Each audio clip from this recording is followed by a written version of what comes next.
Question है आपका, किसी कार से कोड में पोस्ट को 5927 और स्ट्रॉम को 27913 लिखते हैं तो इस कोड में मोटर्स को कैसे लिखा जाएगा, ये आपको बताना है दिए गए चार ऑप्शन में से। तो इसे हमें सोल्व करने की कोशिश करते हैं। तो सबसे पहले हम बात करते हैं पोस्ट की, हम बात करते हैं POST। पोस्ट को क्या लिखा गया है, 5927 लिखा गया है। और आपका स्ट्रॉम को क्या लिखा गया है, स्ट्रॉम को आपका 27913 लिखा गया है। और आपसे पूछा क्या गया है, आपसे पूछा गया है मोटर्स को हमें क्या लिखेंगे। तो एम को हम क्या लिखेंगे, एम को हम यहाँ पर 3 लिखेंगे। ओ को हम क्या लिखेंगे, ओ यहाँ पर भी 9 है और यहाँ पर भी 9 है, तो ओ को हमें 9 ही लिखेंगे। इसी प्रकार टी यहाँ पर 7 है, यहाँ पर भी 7 है, तो टी को हम 7 लिख देंगे।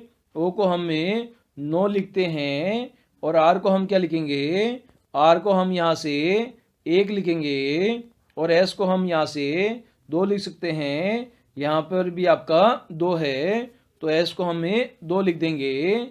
तो आपका यहाँ पर कोड बन जाएगा 397912 बन जाएगा, जो कि आपको ऑप्शन नंबर बी में गिवन है। तो बी हमारा इस क्वेश्चन का आंसर हो जाएगा।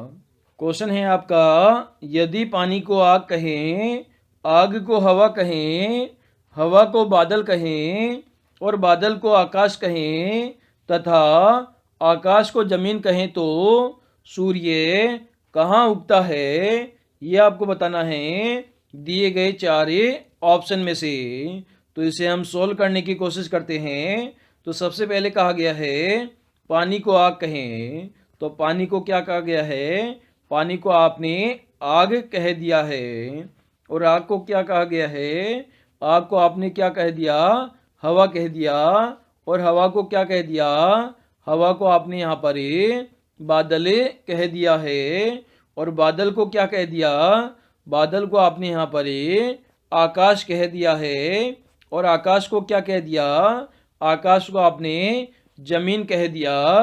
तो सूर्य कहाँ उगता है, तो आप सभी जानते हैं सूर्य कहाँ उगता है, आकाश में उगता है। लेकिन आकाश में तो उगता है, लेकिन आकाश को आप क्या बोल रहे हो, तो जमीन कहते हो। तो सूर्य कहाँ उगेगा, जमीन में उगेगा। तो ऑप्शन नंबर सी यहाँ पर हमारा करेक्ट आंसर हो जाएगा। क्वेश्चन है आपका, रिक्त स्थान पर कौन सा पद आएगा, ये आपको यहाँ पर फाइंड आउट करना है दी गई लेटर सीरीज में, जिसके लेटर आपको गिवन है DEB IJG NOLA, उसके आगे खालिस्तान है और उसके आगे लिखा गया है XYV। तो दिए गए चार ऑप्शन में से आपको यहाँ पर फाइंड आउट करना है। तो इसे हम यहाँ पर सॉल्व करने की कोशिश करते हैं। तो सबसे पहले आपका लेटर लिखे गए हैं, DEB लिखा गया है और उससे आपको IJG पर जाना है।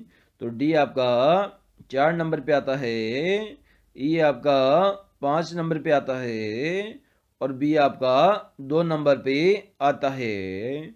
इसी प्रकार I आपका 9 नंबर पे आता है, J आपका 10 नंबर पे आता है और G आपका कितने नंबर पे आता है, 7 नंबर पे आता है। तो सबसे पहले आपको 4 से 9 पर जाना है, मतलब D से I पर जाना है। तो कितने लेटर जोड़ने पड़ेंगे, 5 लेटर जोड़ने पड़ेंगे। इसी प्रकार E से आपको J पर जाना है, तो यहाँ पर 5 से 10 पर जाना है, तो यहाँ पर भी 5 लेटर जोड़ने पड़ेंगे। इसी प्रकार B से आपको G पर जाना है, तो B आपका 2 नंबर पे आता है, G आपका 7 नंबर पे आता है, तो यहाँ पर भी 5 लेटर जोड़ने पड़ेंगे।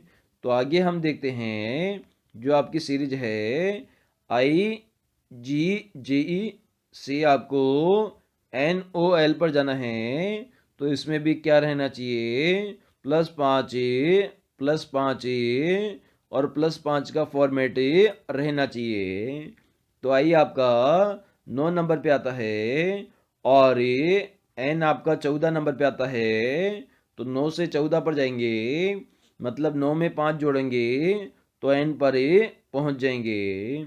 इसी प्रकार G आपका 10 नंबर पे आता है, O आपका 15 नंबर पे आता है, तो 10 से 15 पर जाएंगे तो यहाँ पर भी आपको 5 जोड़ना पड़ेगा। इसी प्रकार G आपका 8 नंबर पे आता है और L आपका कितने नंबर पे आता है, G आपका 7 नंबर पे आता है और L आपका 12 नंबर पे आता है। तो G से L पर जाना है तो यहाँ पर भी 5 जोड़ना पड़ेगा। सिमिलरली NOL, N आपका 14 नंबर पे आया, O आपका 15 नंबर पे आया और L आपका 12 नंबर पे आया। प्रत्येक में हमें 5-5 लेटर यहाँ पर ऐड करेंगे। तो सबसे पहले हमें 14 में 5 लेटर ऐड करेंगे तो 19 पर पहुँच जाएंगे।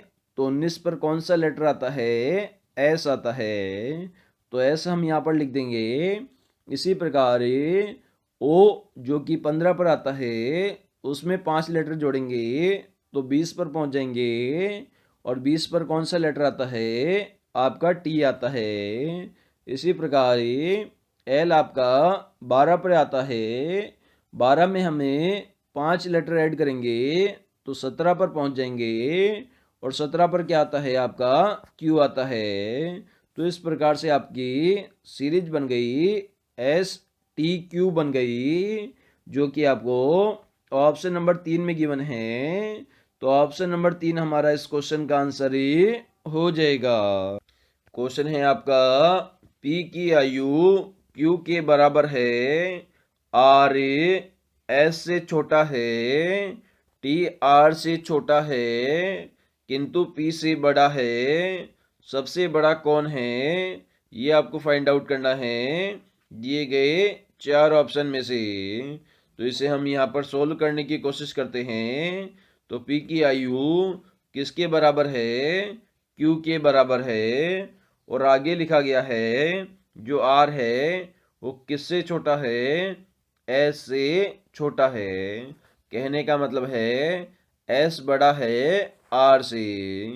आगे लिखा गया है T R से छोटा है, तो R क्या हो जाएगा, बड़ा हो जाएगा T से। इसी प्रकार आगे लिखा गया है किंतु P से बड़ा है, जो आपका T है वो किससे बड़ा हो जाएगा, P से बड़ा हो जाएगा। तो क्वेश्चन में पूछा गया है सबसे बड़ा कौन है, तो यहाँ पर हमारा जो फॉर्मेट है वो बन गया है, S यहाँ पर बड़ा है R से, R बड़ा है T से, T बड़ा है P से और P और Q तो आपस में बराबर है। तो सबसे बड़ा यहाँ पर आपसे पूछा गया है तो S यहाँ पर सबसे बड़ा हो जाएगा, जो कि आपको ऑप्शन नंबर C में गिवन है। तो ऑप्शन नंबर C हमारा इस क्वेश्चन का आंसर हो जाएगा। नंबर सीरीज का हमें एक क्वेश्चन गिवन है जिसमें हमारी सीरीज है 2 8 18 32 50 और उसके बाद में क्वेश्चन मार्क है और क्वेश्चन मार्क वाली संख्या आपको फाइंड आउट करनी है। तो कैसे इसे सोल्व करेंगे, तो इसमें सबसे पहले हमें स्टेप फॉर्म लगाएंगे जिससे ये क्वेश्चन काफ़ी इजी वे से होगा। तो सबसे पहले हम देख पा रहे हैं 2 में से हमें 8 को माइनस कर लेते हैं तो कितनी हमारी संख्या आएगी, तो हमारी 6 आ जाएगी। इसी प्रकार से 18 में से 8 को हम घटाएंगे तो 10 हमारा आ जाएगा। 32 में से हमें 18 को माइनस करेंगे तो हमारा 14 आ जाएगा। इसी प्रकार से 50 में से हमें 32 को माइनस करेंगे तो 18 आ जाएगा। तो इस सीरीज में आपको कुछ कॉमन दिख रहा होगा, प्रत्येक संख्या में कितने का डिफरेंस है, 4 का डिफरेंस है। अगर 6 में 4 जोड़ दिया जाए तो हम 10 पे पहुंच जाएंगे, 10 में हम 4 जोड़ दें तो 14 पे पहुंच जाएंगे और 14 में हमें 4 जोड़ दें तो 18 पर पहुंच जाएंगे। तो 18 में हम 4 जोड़ेंगे तो कितने पे पहुंच जाएंगे? 22 पर पहुंच जाएंगे। अगर क्वेश्चन मार्क और 50 का अंतर कितना है? 22 है। तो क्वेश्चन मार्क वाली संख्या हम कैसे फाइंड आउट करेंगे? अगर 50 में 22 को जोड़ दिया जाए तो संख्या आ गई हमारी 72, जो कि हमारी क्वेश्चन मार्क वाली संख्या है। कैसे हमने फाइंड आउट किया, एक बार वापस रिपीट कर लेते हैं। तो हमने इसमें स्टेप फॉर्म लगाई, जिसमें हमें 8 में से 2 को घटाते हैं तो हमारी संख्या कितनी आ जाती है? 6 आ जाती है। 18 में से 8 को घटाते हैं 10 आ जाती है। 32 में से 18 को घटाते हैं 14 आ जाती है। इसी प्रकार से 50 में से 32 को घटाते हैं तो 18 आ जाती है। और इन सभी संख्याओं में हमने देखा कि 4 का अंतर है। 6 से हम 10 पे गए, 10 से 14 पे गए, 14 से 18 पे गए। अब इसके बाद में हमें आगे जाना है तो हमारी संख्या कितनी आ जाएगी? 22 आ जाएगी, जो कि क्वेश्चन मार्क और 50 का अंतर है। अगर 50 के अंदर 22 जोड़ दिया जाए तो क्वेश्चन मार्क वाली संख्या में फाइंड आउट हो सकती है, जो कि हमारा 72 आंसर आ गया है।